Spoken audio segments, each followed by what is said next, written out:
Hi friends, ನಾನು ಇವತ್ತು ನಿಮಗೆ ಹುಡುಗಿಯರಿಗೆ ಯಾವ ಭಾಗವನ್ನು ಮುಟ್ಟಿದ್ರೆ ಹೆಚ್ಚು ಪ್ರಚೋದನೆ ಆಗುತ್ತೆ ಅಂತಂದು ತಿಳಿಸ್ಕೊಡ್ತಾ ಇದ್ದೀನಿ. ಇನ್ನೂವರೆಗೂ ನಮ್ಮ ಚಾನಲ್ಗೆ ಸಬ್ಸ್ಕ್ರೈಬ್ ಆಗಿಲ್ಲ ಅಂತಂದ್ರೆ ಯಾರೆಲ್ಲ ಹೊಸದಾಗಿ ಈಗ ವೀಕ್ಷಣೆಯನ್ನು ಮಾಡ್ತಾ ಇದ್ದೀರಿ ನಮ್ಮ ಚಾನಲ್ ಫಸ್ಟ್ ಬಾರಿಗೆ ನೋಡ್ತಾ ಇದ್ರಿ ಅವರೆಲ್ಲ ಕೂಡಲೇ ಸಬ್ಸ್ಕ್ರೈಬ್ ಇದನ್ನ ಮಾಡಿ ಮತ್ತೆ ಪಕ್ಕದಲ್ಲೇ ಇರುವಂತ ಬೆಲ್ ಬಟನ್ ಪ್ರೆಸ್ ಮಾಡಿ. ಈಗ ನಿಮಗೆ ನೆಕ್ಸ್ಟ್ ನಾವು ಬಿಡುವಂತ ವಿಡಿಯೋಗಳ ಬಗ್ಗೆ ನಿಮಗೆ ಮೆಸೇಜ್ ಬರುತ್ತೆ. ಆಗ ನಿಮಗೆ ಕೂಡ ಈಸಿಯಾಗಿ ನೀವು ಮತ್ತೆ ನೆಕ್ಸ್ಟ್ ವಿಡಿಯೋಗಳನ್ನು ಕೂಡ ನಿಮಗೆ ಅದರ ಸದುಪಯೋಗವನ್ನು ಪಡ್ಕೋಬಹುದು. ಮತ್ತೆ ಹಾಗಾಗಿ ಯಾರು ಕೂಡ ತಪ್ಪದೆ ಸಬ್ಸ್ಕ್ರೈಬ್ ಅನ್ನು ಮಾಡಿ ಮತ್ತೆ ಬೆಲ್ ಬಟನ್ ಪ್ರೆಸ್ ಮಾಡಿ. ಮತ್ತೆ ಈಗ ಕನಿಷ್ಠ ನೀವು 5 ಜನರಿಗಾದ್ರೂ ವಿಡಿಯೋನ ಶೇರ್ ಮಾಡಿ. ಆಗ ನಿಮಗೂ ಹೆಚ್ಚು ಸದುಪಯೋಗ ಸಿಗುತ್ತೆ. ಎಲ್ಲರಿಗೂ ಕೂಡ ಇದರ ವಿಡಿಯೋದ ಲಾಭ ಸಿಗುತ್ತೆ ಮತ್ತೆ ಹೆಲ್ಪ್ ಆಗುತ್ತೆ ನಮಗೂ ಕೂಡ.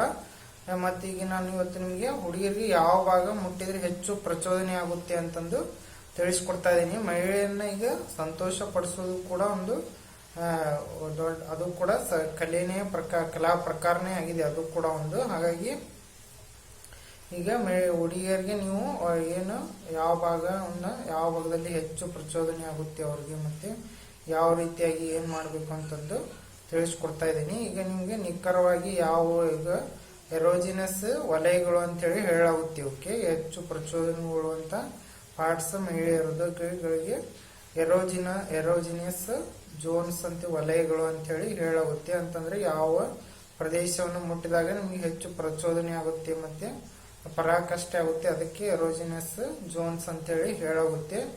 ಒಳ್ಳೆಯ ಸುದ್ದಿ ಏನಂತಂದ್ರೆ ಹುಡುಗಿಯರ ಹೆಚ್ಚು ದೇಹದ ಮೇಲೆ ಹೆಚ್ಚು ಹಾಟ್ಸ್ಪಾಟ್ಗಳು, ಸಾಕಷ್ಟು ಹಾಟ್ಸ್ಪಾಟ್ಗಳು ಇರುತ್ತೆ. ಅವು ಯಾವ ಅಂತ ಹೇಳಿ ನೀವು ನಿಮಗೆ ಭಾಗಗಳಲ್ಲಿ ಹೋದಂತೆ ನಿಮಗೆ ಮುಂದೆ ಎಲ್ಲ ಗೊತ್ತಾಗುತ್ತೆ.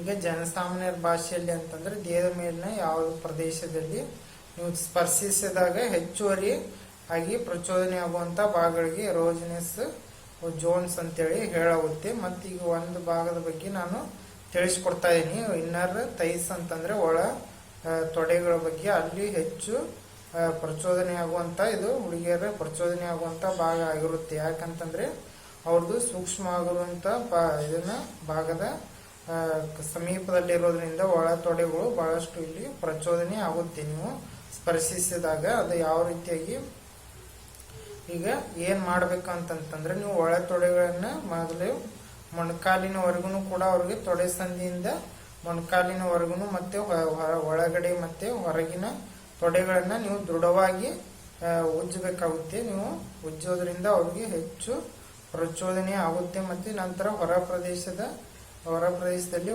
ಹಿಂದೆ ಸೊಂಟಕ್ಕೆ ಹಿಂತಿರುಗಿ ನೀವು ಅಲ್ಲಿ ಕೂಡ ಮೊಣಕಾಲುಗಳಿಂದ ಅವರ ತೊಡೆಗಳ ಉದ್ದಕ್ಕೂ ಕೂಡ ಸ್ವಲ್ಪ ಉಜ್ಜಬೇಕಾಗುತ್ತೆ. ಮತ್ತೆ ಸೌಮ್ಯವಾಗಿ ನೀವು ಇದನ್ನು ಕೂಡ ಮಾಡ್ಕೋಬಹುದು.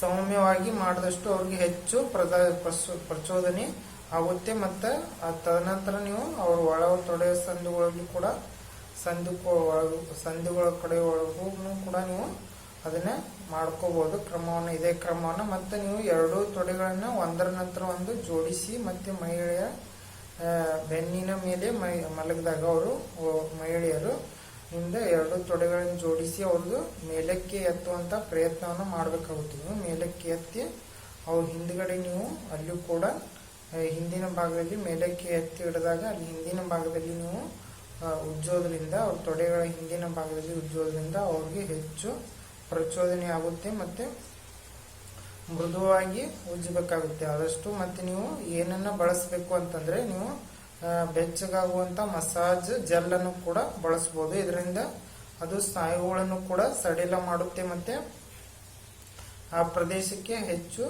ರಕ್ತನ ಹರಿವನ್ನು ಹೆಚ್ಚಿಸುತ್ತೆ ಮತ್ತೆ ಪ್ರಚೋದನೆಯನ್ನು ಕೂಡ ಹೆಚ್ಚಿಸುತ್ತೆ. ಇದು ಭಾಗ ಬಹಳಷ್ಟು ಸೆನ್ಸಿಟಿವ್ ಆಗಿರುವಂತ ಭಾಗ ಆಗಿರುವುದರಿಂದ ಅವ್ರಿಗೆ ಹೆಚ್ಚು ಪ್ರಚೋದನೆ ಆಗಿರುವಂತ ಭಾಗ ಆಗಿರುತ್ತೆ ಇದು ಒಳ ತೊಡೆಗಳು. ಮತ್ತೆ ಇದನ್ನ ಮತ್ತೆ ನೆಕ್ಸ್ಟ್ ವಿಡಿಯೋಗಳಲ್ಲಿ ಇನ್ನೂ ಬೇರೆ ಬೇರೆ ಭಾಗಗಳ ಬಗ್ಗೆ ತಿಳಿಸಿಕೊಳ್ಳಾಗುತ್ತೆ. ಹೆಚ್ಚಿನ ಅಪ್ಡೇಟ್ಸ್ಗಳಿಗಾಗಿ ಲೈಕ್ ಮಾಡಿ, ಶೇರ್ ಮಾಡಿ, ಸಬ್ಸ್ಕ್ರೈಬ್ ಆಗಿ. ಧನ್ಯವಾದ.